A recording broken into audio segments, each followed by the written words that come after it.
이 하늘에 허다한 무리의 큰 음성 같은 것이 있어 가로되 할렐루야 구원과 영광과 능력이 우리 하나님께 있도다. 그의 심판은 참되고 의로운지라 음행으로 땅을 더럽게 한 큰 음녀를 심판하사 자기 종들의 피를 그의 손에 갚으셨도다 하고. 두 번째 가로되 할렐루야 하더니 그 연기가 세세토록 올라가더라. 또 여자 장로와 내 생물이 엎드려 보좌에 앉으신 하나님께 경배하여 가로되 아멘 할렐루야 하니. 보좌에서 음성이 나서 가로되 하나님의 종들 곧 그를 경외하는 너희들아 물온대소하고 다 우리 하나님께 찬송하라 하더라. 또 내가 들으니 허다한 무리의 음성도 같고 많은 물소리도 같고 큰 대성도 같아서 가로되 할렐루야 주 우리 하나님 전능하신 이가 통치하시도다. 우리가 즐거워하고 크게 기뻐하여 그에게 영광을 돌리세.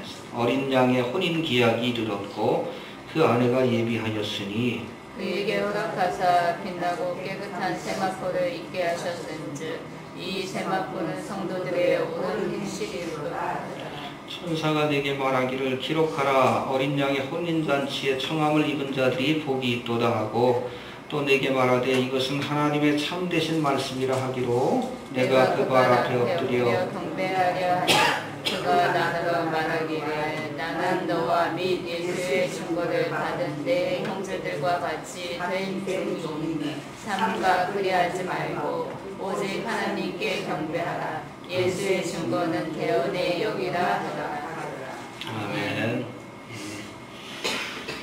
요한계시록 19장 우리가 읽은 이 본문은 7번째 대접의 재앙으로 이제 바벨론, 음녀 바벨론이 먼저 멸망하고 적그리스도의 헤드쿼터, 세계 정부의 중심인 큰 성 바벨론이 멸망받은 뒤에 이제 예수님이 지상 재림하셔서 세상을 심판하시기 직전에 아마겟돈 전쟁을 통해서 모인 대적들을 심판하시기 직전에 일어나게 될 이 천상의 사건을, 그러니까 예수님이 지상 재림하기 직전에 일어날 이 천상의 사건, 하늘의 사건을 우리에게 소개해주고 있습니다.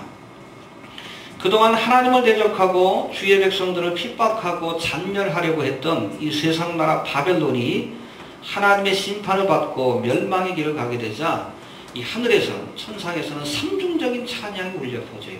할렐루야, 할렐루야, 할렐루야, 할렐루야, 할렐루야. 4번인가 반복이 되는데 해봅시다. 할렐루야. 할렐루야. 여러분, 이 바벨론의 멸망은 이것을 흠모하고 사랑하고 이것의 마음을 빼앗겨서 살던 세상 사람들, 그들에게는 애곡과 슬픔의 제목이지만 정말 이 큰 성 바벨론, 적그리스도와 그의 나라에 의해서 핍박을 받던 하나님의 백성들에게는 구원의 아름다운 소식이에요. 그러기에 할렐루야로 찬양하는 겁니다. 구체적으로 한번 본문을 한번 살펴봅니다. 먼저 오늘 본문에 보니까 바벨론에 의해 핍박을 받고 순교했던 성도들이 이 바벨론의 멸망을 바라보면서 찬양하는 모습이 소개되고 있습니다. 1절, 2절 한번 봅시다. 시작. 이 일에 내가 소리하라. 하늘의 허다한 무리의 큰 음성 같은 것이 있어 가로되 할렐루야 구원과 영광과 능력이 우리 하나님께 있도다. 그의 심판은 참되고 의로운지라 음행으로 땅을 더럽게 한 큰 음녀를 심판하사 자기 종들의 피를 그의 손에 갚으셨도다 하고. 할렐루야. 해봅시다. 우리도 할렐루야. 할렐루야. 예, 바벨론이 멸망한 후에 천상에서 할렐루야 하는 찬양의 소리가 들리는데 구체적으로 2절에 보니까 그의 심판은 참되고 의로운지라 음행으로 땅을 더럽게 한 큰 음녀, 이 음녀를 심판하사, 바벨론입니다. 자기 종들의 피를, 해봅시다. 자기 종들의 피를 그 손에 갚으셨도다. 그 손에 갚으셨도다. 예. 여러분, 이 말씀을 통해서 살필 때에 이 바벨론의 멸망을 보고 제일 먼저 찬양을 드린 이 무리, 이 큰 무리가 누군가? 바로 이런 7년 대환란의 기간 동안 큰 성 바벨론, 이해가 되십니까? 적그리스도의 나라, 적그리스도의 나라에 의해서 핍박을 받고 순교의 길을 간 성도들, 구체적으로는 환난 성도들이 하나님 앞에 이 바벨론이 심판을 받는 모습을 보면서 찬양으로 영광 돌리고 있는 거예요. 할렐루야. 예, 여러분 6장 10절, 계시록 6장 10절에 보면 7년 대환란의 와중에 이 순교를 당한 성도들이 우리의 피를 신원해달라고 하나님 앞에 기도하는 장면이 나와요. 해봅시다. 우리의 피를 신원해 주옵소서. 그렇죠? 믿음을 지켰다는 이유 때문에 여러분 앞으로 휴거 사건이 있게 되고 여기 남아있게 되면 7년 대화관이 시작이 되는데 그때는 예수를 믿으면 무조건 잡혀가서 죽습니다. 짐승의 표를 거절하고 적그리스도의 그 우상 앞에 절하기를 거절하면 무조건 잡혀가서 죽게 돼요. 그것도 그냥 곱게 죽이지 않을 겁니다. 여러분 중세시대 때에 로마 바티칸이 우리 개신교도들을 그 잡아 죽인 그 역사를 보고 얼마나 잔인한지 몰라. 어? 임신한 여자 배를 갈라가지고 그 아이들 그냥 내팽개쳐서 발로 밟질 않나. 사람을 거꾸로 매달라가지고 죽이질 않나. 그냥 죽이지 않습니다. 토막 뭐 이렇게 사람을 토막내가지고 죽이고 최대한도 고통을 주기 위해서 이 몸에다 불을 지르는데 손끝 발끝부터 불을 질려가지고 점점 오랜 시간 동안 고통을 당하다 죽게끔 만듭니다. 요즘 밑에 뭐 크리미널 마인드에 보면 거기 연쇄살인범들이 나오는데 아주 잔인한 그런 뭐 범죄자들이 나오는데 앞으로 로마의 바티칸이 그런 일들을 다시 한번 자행할 겁니다. 중세 때도 그랬어요. 많은 사람들이 순교의 길을 갈 거예요. 자신 없으면 지금 열심히 믿으세요. 휴거되시길 바랍니다. 좀 열심히 나와요. 열심히. 얼마 남지 않았어요. 지금 뭐 인터넷을 통해서 보면 2010년에 무슨 사건이 자꾸 있을 것이다 라고 얘기를 합니다. 우리가 뉴에이지 그러죠. 뉴에이지. 새로운 시대.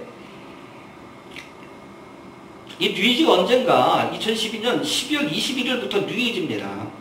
이 물병자리라고 얘기를 해요. 쟤네들이 점성술을 믿으니까. 태양신을 믿고. 이 태양신 바로 루시퍼인데 그 태양의 분신이라고 하는 달과 별들을 믿기 때문에 별자리를 굉장히 중요시 여깁니다. 근데 2012년 12월 21일로 계기로 해서 그때부터 이 별자리가 바뀌어요. 물병자리로 바뀝니다. 그게 뉴에이지라고 얘기하는 거예요. 새로운 시대를 맞이하기 위해서 새로운 시대는 적그리스도가 다스리는 그러한 시대입니다. 뉴 월드 오더 세계정부가 실현되는 시기예요. 2012년에 여러 가지 사건이 있을 거라는 얘기를 많이 합니다. 그래서 2012년 8월인가 런던 올림픽이 있는데 거기 뭐 테러가 있을 것이다라는 얘기도 있고. 여러분들 런던 올림픽 마스코트를 보셨습니까? 호르스의 눈이에요. 전시안이에요. 전시안. 마스코트가. 외눈박이 인형들이 막 뛰어다녀. 그리고 올림픽 주경기장을 만들어놨는데 그 위에 보면은 조명탑 있잖아요. 조명탑이 여러분 1달러짜리 화폐에 보면 이렇게 피라미드 있죠. 그리고 여기 그 위에 전시안이 있는데 조명탑이 이렇게 생겼어요. 여러 개. 쫙 돌아가면서 조명탑이 있는데 피라미드입니다. 그리고 조명이 바로 여기서 나와요. 전시안이 불을 비치는 그 모습으로 그 조명탑을 만들어놨어요. 여러 가지 이야기가 있어요. 그래서 하프를 통해 지진을 일으켜서 뭐 혼란에 빠뜨릴 것이다. 아니면 지금 H1N1 그랬죠? 신종플루. 지금 H1N2가 나왔습니다. 변종 바이러스가 지금 또 나와가지고 전 세계를 뒤덮을 것이다 라는 얘기도 있고, 뭐 기근, 전 세계 식량을 좌지우지하는 것이 그런 세력들이니까 기근을 통해서 많은 사람들을 굶어 죽게 만들 것이다 라는 얘기도 있고, 아무튼 여러 가지 혼란한 상황들이 많이 나오게 될 거예요. Order out of chaos. 이게 저들의 구호입니다. 혼란을 야기해서 거기에 뉴 월드 오더, 새로운 질서를 만들어낸다. 연초에 내가 다시 한번 제가 설교를 드릴게요. 신년 설교 때 구체적으로. 아무튼 남겨지면 여러분 순교를 각오해야 돼요. 자신 없으면 지금부터 열심히 신앙생활해요. 만물의 마지막이 가까웠으니 정신을 차리고 근신하여 기도해라. 모이게 힘써라. 여러분 모이게 힘쓰십시오. 얼마나 이 시간 한 시간 한 주일 이 모이는 시간이 얼마나 소중한지 여러분들 몰라요. 저도 자신 없어요. 저도 만약에 휴거되지 않고 남겨지게 된다면 과연 7년 대환란의 기간 동안 순교의 길을 갈 수 있을까? 나도 자신 없어. 그래서 지금 열심히 하는 거예요. 정신 차리세요. 다른 게 중요한 게 아니에요. 사업이 중요한 것도 아니에요. 시집가고 장가가는 게 중요한 것도 아니에요. 대학 들어가는 게 중요한 것도 아니에요. 내가 과연 이 환란의 때를 면할 수 있는 믿음이 있는가?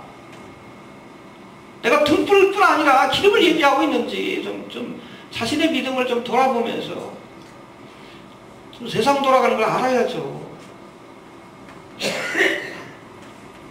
아무튼 이렇게 7년 대환란 동안 순교한 성도들이 하나님 앞에 저들을 핍박했던 이 바벨론의 멸망을 바라보면서 찬양하는 모습이 처음 등장합니다. 그리고 두 번째, 교회를 대표하는 24장로의 찬양이 있습니다. 3절 4절 봅시다. 시작. 두 번째 가을에 할렐루야 하더니 그 영미가 세세토록 올라가더라. 또 24장로와 내 성물이 엎드려 보좌에 앉으신 하나님께 경배하여 가로되 아멘 할렐루야 하니. 예, 이쪽에서 순교자들, 환란 성도들이 찬양하니까 또 한쪽에서는 24장로, 교회를 대표합니다. 24장로, 휴거된 교회, 그리고 네 생물. 이건 뭡니까? 모든 피조물을 대표하는 거예요. 교회를 대표하고 피조물들을 대표하는 이 네 생물이 바벨론의 멸망, 세상 나라의 멸망을 바라보면서 이 일을 행하신 하나님 앞에 할렐루야로 찬양합니다. 할렐루야. 그렇죠? 이쪽에서 할렐루야, 환란 성도, 이쪽에서는 교회가 할렐루야. 예. 그 장면을 연상하시길 바랍니다. 예. 이렇듯 7년 대환란 동안 저 그리스도의 나라 바벨론에 의해 핍박을 받다 순교한 성도들의 찬양이 울려 퍼지고 곧이어 24장로를 상징하는 휴거된 교회, 그리스도의 신부입니다. 찬양이 있은 뒤에 보좌로부터 다시 한번 음성이 들려옵니다. 5절 봅시다. 시작. 보좌에서 음성이 나서 가로되 하나님의 종들 곧 그를 경외하는 너희들아 무는 대소하고 다 우리 하나님께 찬송하라 하더라. 예, 이번에는 하나님의 종들을 향해 찬양하라고 말씀합니다. 근데 여기서 하나님의 종들은 뭐 특별한 직분을 맡은 뭐 목사라든지 전도사라든지 뭐 이런 사람들이 아니라 구속받은 모든 성도들, 그러니까 뭐 환란 성도뿐 아니라 구속받은 모든 성도들, 그런 성도들, 구약의 성도들까지 다 포함되겠죠. 교회도 포함이 되고 그러한 성도들이라고 이해하시면 될 것 같습니다. 환란 성도들과 환란 전에 휴거되는 은혜를 받았던 교회 성도들이 이제 함께 모여서 세상 나라 바벨론이 심판을 받고 하나님의 통치가 시작되는, 여러분 세상 나라가 멸망해야 그 위에 하나님의 나라가 세워지는 거예요. 우리 다니엘서 2장에 보니까 신상이 무너지고, 그렇죠? 뜨인 돌이 나타나서 그 신상을 무너뜨립니다. 이 뜨인 돌이 예수 그리스도인데 예수 그리스도께서 오셔서 이 세상 나라를 무너뜨림으로 흔적도 없이 사라졌다고 했어요. 그리고 이 뜨인 돌이 점점 커져서 온 세상을 덮었더라. 이게 바로 저 그리스도의 나라입니다. 예수 그리스도의 나라입니다. 천년왕국이에요. 주님의 통치가 시작이 되는 거예요. 여러분 바벨론의 멸망은 하나님의 나라가 이 땅에 실현된다는 가장 강력한 신호입니다. 그러니 할렐루야로 찬양할 수밖에 없는 거예요. 정리합니다. 우리 환란 성도가 찬양합니다. 한쪽에서. 그 다음에 이것을 맞받아서 누가 찬양합니까? 교회가 찬양합니다. 그리고 나서 마지막으로 모든 성도들이 함께, 우리 뭐 찬양이 그런 거 있죠? 남성 파트가 먼저 찬양하고 그 다음에 여성 파트가 먼저 찬양하고 마지막 클라이막스에 함께 할렐루야로 찬양하는 그 모습을 연상하시면 돼요. 천상에서. 그 찬양이 뭡니까? 할렐루야. 해봅시다. 할렐루야. 할렐루야. 예, 바벨론을 심판하시는, 때로는 여러분 하나님이 구원하시는 사역뿐 아니라 대적을 물리치고 심판하시는 사역도 찬양의 제목이에요. 믿습니까? 찬양으로 영광 돌릴 수 있게 되길 바랍니다. 이 땅에 세계정부가 세워질 것이고 또 그것을 위해서 애쓰는 자들이 많지만 여러분 세상 나라는 창망상이에요. 멸망될 것입니다. 그리고 그 세상 나라가 무너진 그 자리에 주님이 세우실 하나님의 나라, 천년왕국이 펼쳐진다라고 성경은 말씀합니다. 할렐루야. 그곳에서 우리가 왕노릇하게 될 겁니다. 믿습니까? 네. 그 다음에 두 번째 7절부터 어린 양의 혼인잔치가 소개되고 있는데 해봅시다. 어린 양의 혼인잔치. 어린 양의 혼인잔치. 네, 이제 바벨론이 멸망하고 예수님이 지상 재림하기 직전에 찬양이 먼저 있었고 그 다음에 찬양이 끝난 뒤에 어린 양의 혼인잔치가 벌어진다라고 말씀합니다. 여러분 성도의 휴거 사건을 혼인잔치에 참여하는 것으로 보통들 이해하시는데 바로 이것 때문에, 오늘 본문에 있는 이 말씀 때문에, 그렇죠? 7년 대환란이 끝나고 혼인잔치가 벌어집니다. 해봅시다.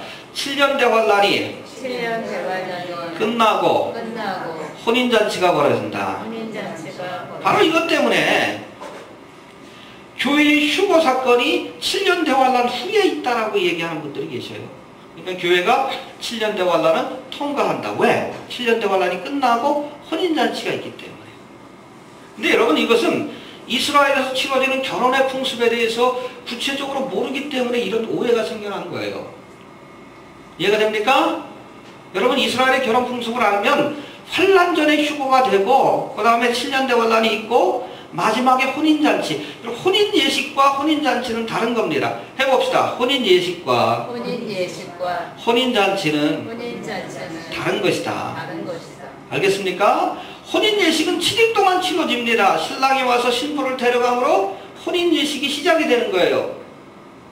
근데 곧바로 여러분, 신랑이 신부를 데려가 가지고 혼인잔치를 벌이는 게 아닙니다. 7일 동안에는 신랑이 신부와 허니문의 시간을 가져요. 이게 7년의 기간입니다. 성경적으로 따지면. 그리고 나서 맨 마지막 7일째 되는 그 맨 마지막 때 여러분, 잔치를 베풀어서 여러분, 신랑의 아버지가 잔치를 베푸는 거예요. 하객들을 초청해서 마지막 혼인 잔치를 벌입니다. 오늘 본문이 바로 그거라고 이해하시면 돼요. 혼인 예식은 이미 7일 전에, 7년 대환란이 시작되기 전에 저 신랑이 신부를 데려감으로 혼인 예식이 시작이 되는 거예요. 그러나 혼인 잔치는 맨 마지막 순간에 이루어지게 되는 겁니다. 우리가 이걸 이해해야지. 이걸 이해 못하니까 혼인잔치라고 그러니까, 아, 교회가 이때 휴거돼가지고 이때 혼인잔치가 벌어지는구나, 착각을 하시는 거예요. 혼인잔치가 벌어지기 바로 7일 전에 여러분, 혼인 예식은 시작이 된다는 거예요. 신랑이 신부를 데려감으로 혼인 예식은 본격적으로 시작된다고 알아야 합니다. 아무튼 이스라엘 남녀가 우리가 만나가지고 가정을 이루는데 한 12가지 단계가 있다고 얘기를 합니다. 우리 지난번에도 살펴봤지만 다시 한번 좀 생각해 보면서 어떻게 휴거의 사건과 또 혼인잔치가 이렇게 구분되는 것인지 다시 한번 생각해 보는 시간이 좀 될 수 있길 바랍니다. 첫 번째는 신부를 택합니다. 해봅시다. 신부 될 사람을 선택한다. 전 솔로몬이 술람비 여인을 선택했듯이 이 자격이 있어서 선택한 게 아니에요. 일방적인 선택입니다. 에베소 1장 4절에 보니까 창세전에 그리스도 안에서 우리를 택하사 우리로 사랑 안에서 그 안에 거룩하고 흠이 없게 하셨다. 주님이 먼저 나를 택하신 거예요. 내가 주님을 선택한 게 아니에요. 예수님이 나를 먼저 하시고 나를 택해 주셨습니다. 또 두 번째, 신랑은 신부 될 사람과 그 가족에게 일종의 지참금을 지불합니다. 이 사람을 내가 아내로 삼고 싶습니다. 그래서 그 가족들에게 지참금을 지불해요. 해봅시다. 지참금을 지불한다. 이것을 히브리어로는 모하르라고 합니다. 모하르라고 하는데, 여러분, 우리가 구속된 것은 그냥 값없이 구속된 게 아니에요. 어린 양의 피로 값주고 사셨다. 지참금을 내셨어요. 우리의 몸값으로, 우리의 생명을 대신해서 주님께서 자신의 생명을 드림으로 우리를 사서 하나님의 자녀, 그리스도의 신부가 되게끔 해주셨습니다. 뭐하러? 주님께서 구속의 피를 가지고 값주고 사셨다라고 성경은 말합니다.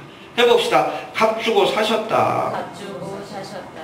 그리고 나면 지참금을 주고 나면 그 다음에 신랑과 신부 사이에 언약식이 있어요. 약혼식하고 비슷한 것인데 해봅시다. 언약식을 맺는다. 근데 언약식을 맺게 되면 이스라엘에서는 이제 공식적으로, 실질적으로는 법적으로는 부부관계가 형성이 되는 겁니다. 아직 혼인잔치를 치르지는 않았지만 언약식을 하면 공식적인 부부로 인정이 되는 겁니다. 그래서 여러분, 우리 마태복음에 나오는 마리아와 요셉 결혼하지 않았어요.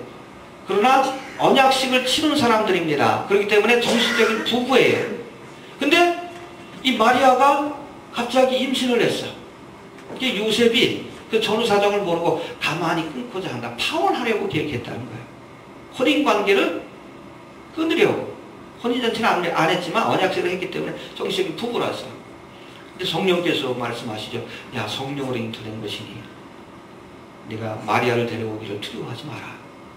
정식적으로 결혼해라. 그런 뜻이에요.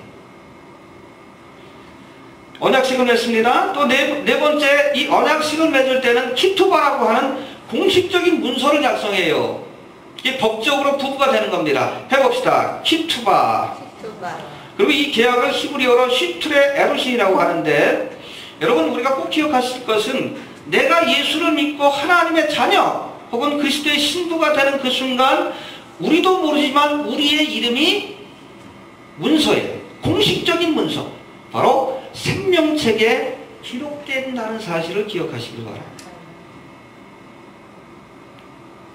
나는 모르지만 여러분들의 이름들이 지금 생명책에 기록되어 있는 줄로 그렇게 믿습니다. 예.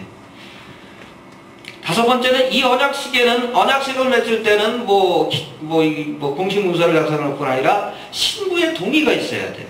그렇지 않습니까? 신랑이 일방적으로 선택해가지고 지참을 지불했지만은 신부가 나 저 사람 싫어해 그러면 안 되는 거예요. 해봅시다. 신부가 동의해야 한다. 예, 우리도 그리스도의 신부로서 이제 우리의 삶을 시작하려면 우리 성경의 말씀처럼 마음으로 믿어 의에 이르고 입으로 시인하여 예수가 나의 구세주요 나의 하나님이라는 사실을 고백해야 돼요. 여러분 예수를 믿습니까? 고백해야 돼. 어디서는 I'm a Christian. 7년 대화할 때 예수를 믿는다고 고백하면 그것은 그 죽음이에요. 먼저 미국에서 언젠가 몇 년 전에 그 고등학교 총격 사건이 있었는데 2명 아이가 그냥 하고들이 이렇게 총으로 쏴서 막 몇십 명을 죽였는데 신실한 믿음을 가진 아이가 하나 있었다고 합니다. 여학생인데 이 평상시에 얘네들이 알았어요. 사탄을 섬기던 애들이니까 불러놓고 물었다고 합니다. 너 예수 믿냐? 내 예수 믿는다. 너 부인하지 않으면 죽이겠다. 또 다리에다 총을 쏘고 나서 그래도 난 결코 예수를 부인할 생각이 없다. 빵 머리에 총 맞고 죽었습니다. 똑같은 일도 도와줘요?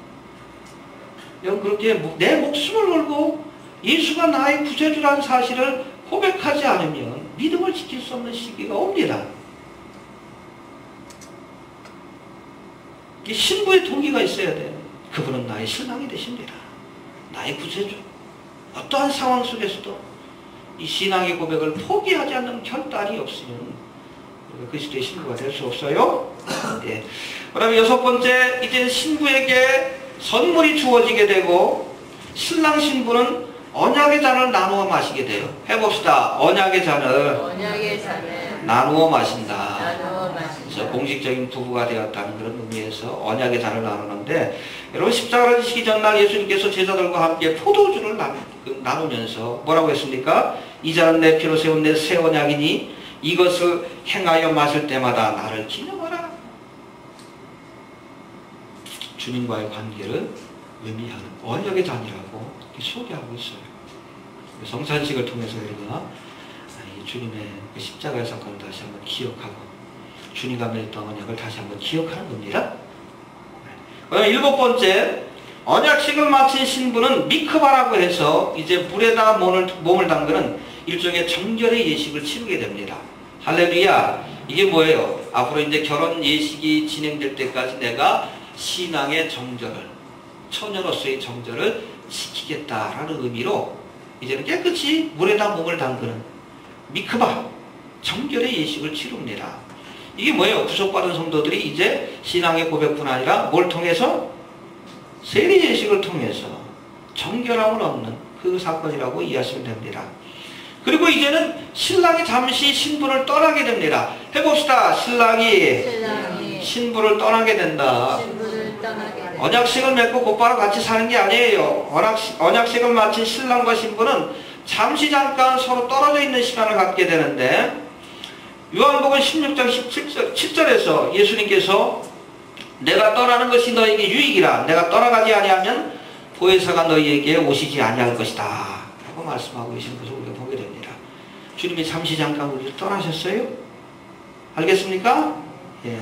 왜 떠나셨습니까? 이것이 아홉 번째인데, 신부의 곁을 떠난 신랑은 아버지의 집에 가서 신부와 함께 몸을 쳐서 신혼방을 예비하는 거예요. 그러니까 신부하고 몸을 거처를 예비하기 위해서 결혼한다고 막 다 끝나는 게 아니잖아. 같이 지낼 방이 있어야 될 거 아닙니까? 거처가 있어야 될 거 아니에요. 보통 일반적으로는 뭐 그 당시에도 대가족이었으니까 보통 집이 있으면 옆에다가 딸린 집을 만들어가지고 신혼방이죠. 신부하고 머물 거처를 예비하기 위해서 신랑이 신부를 잠시 떠나 있는 거예요. 뭐 그 기간이 뭐 몇 달이 될 수도 있고 뭐 한 1년이 될 수도 있고 그렇게 되는 겁니다. 알겠습니까? 여러분 십자가의 죽음을 앞둔 예수님께서도 제자들에게 말합니다. 내 아버지 집에 거할 곳이 많도다. 그렇지 않으면 너에게 일렀으리라. 내가 너희를 위하여 처소를 예비하러 간다. 해봅시다. 너희를 위하여 처소를 예비하러 간다.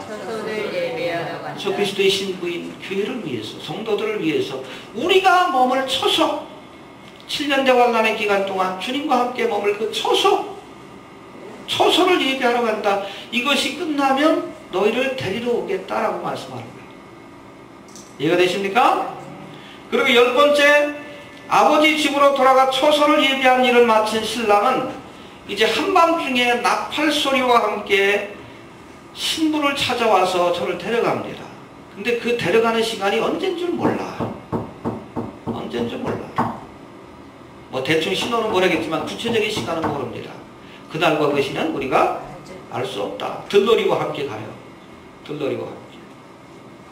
이해가 됩니까? 그래서 여러분 재미난 것은 마태복음에 보면 세례요한이 나는 그리스도가 아니라 나는 신랑이 아니라 신랑과 함께하는 들러리라고 자신을 표현합니다. 신랑의 들러리라고. 예수님이 성도들과 함께 있는 그 모습을 보면서 나는 기뻐한다.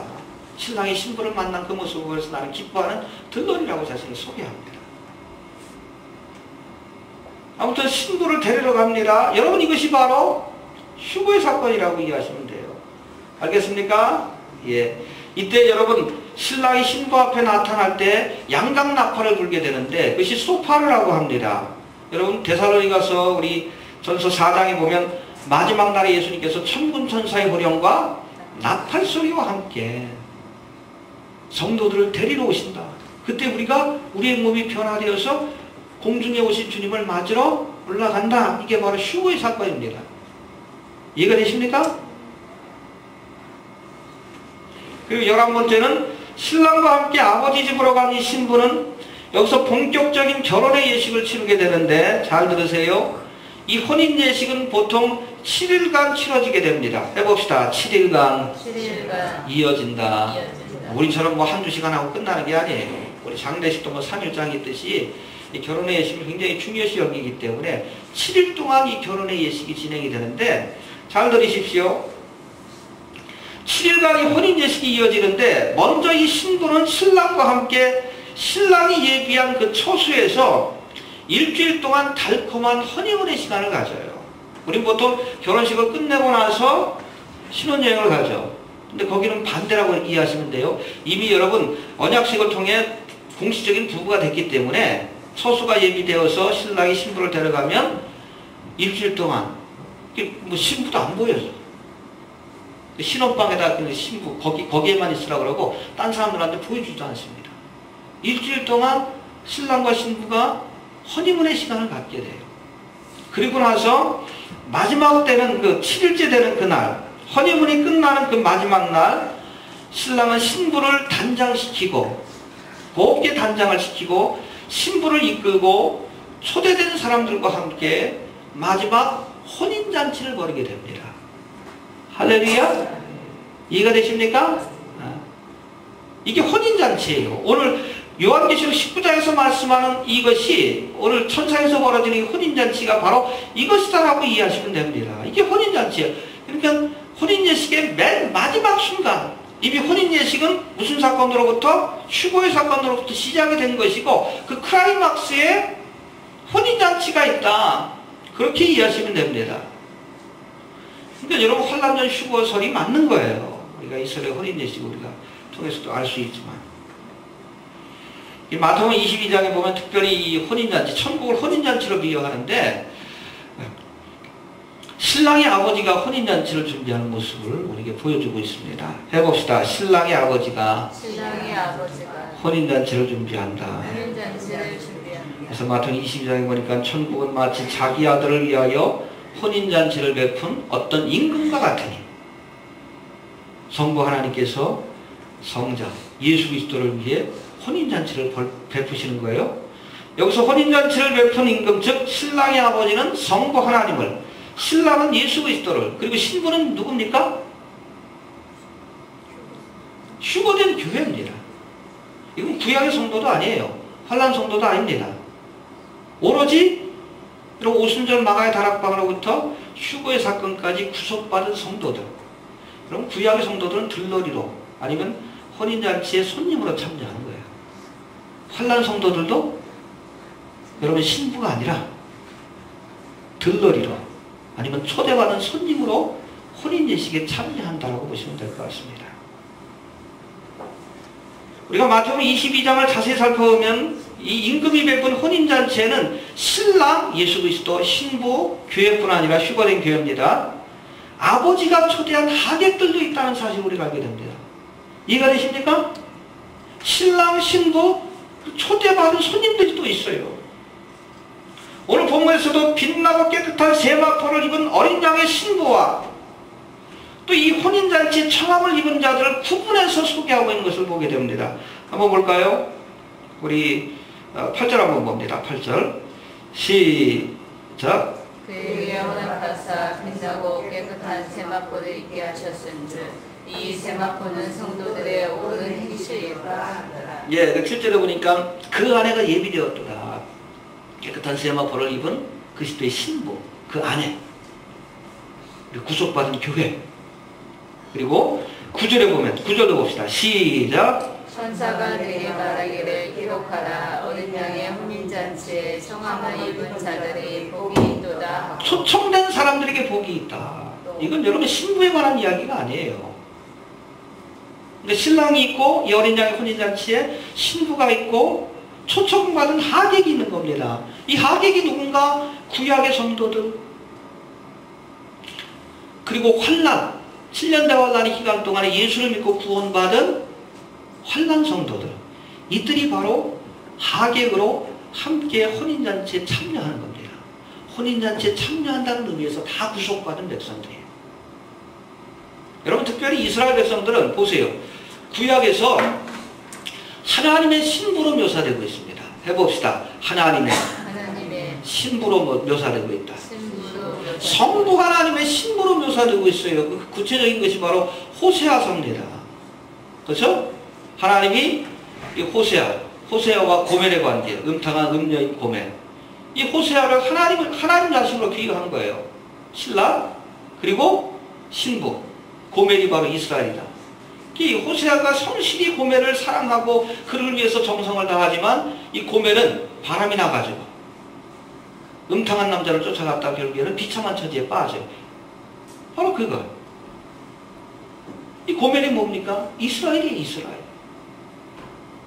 여러분 보세요. 구약의 성도들 이스라엘 민족은 이미 결혼했어요. 그 때문에 어린 양의 신부가 될 자격이 없습니다. 하나님의 신부로서 결혼했기 때문에 결혼해서 무슨 또 결혼을 해. 다만 어린 양의 혼인잔치의 구약의 성도들은 하객으로 뭐 세례 요한처럼 들러리로 참여하는 사람도 있겠고 신랑의 들러리로 그렇게 이해하시면 될 것 같습니다. 알겠습니까? 예. 정리합니다.